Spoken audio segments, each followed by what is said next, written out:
次單位實用面積1000平方尺，以優雅輕奢華風格為主，間隔改動後成為3房2廳。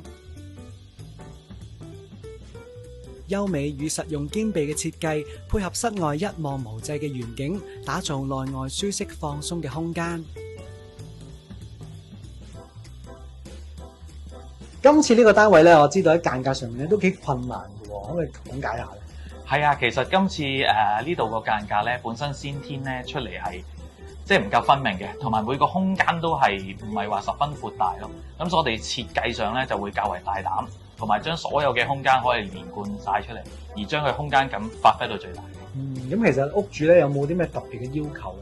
都有㗎。咁本身屋主就好中意招呼朋友嘅，有陣時會飲下嘢啊，飲下酒啊，跟住可能亦都呢度因為有個特別就係有 outdoor 同 indoor， 咁樣佢可以燒下嘢食下 BBQ 啊，咁各樣咯。室外嘅環境好靚嘅，咁我哋將出邊嘅環境咧帶入室內嘅design 度，咁啊融為一幅畫咁。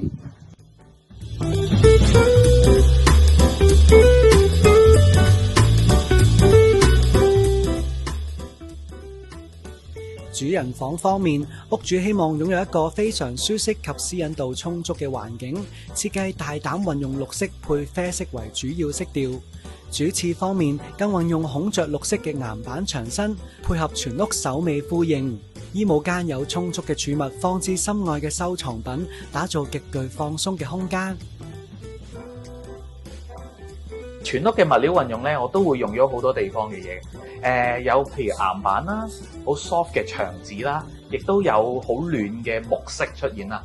咁所以我會用咗好多硬身嘅感覺、光柔嘅感覺，仲有玫瑰金去托翻出嚟。咁就幾樣嘢混合埋出嚟，就係一個好特別嘅化學效果咯。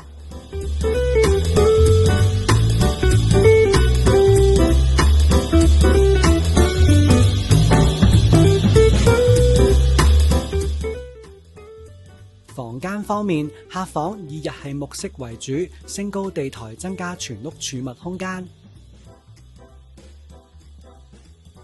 女兒房以粉色為主，配襯粉色日系牆紙，營造少女感覺，美觀實用。廚房位置以柔和木色與白色為主，簡潔實用，設備齊全，空間感十足。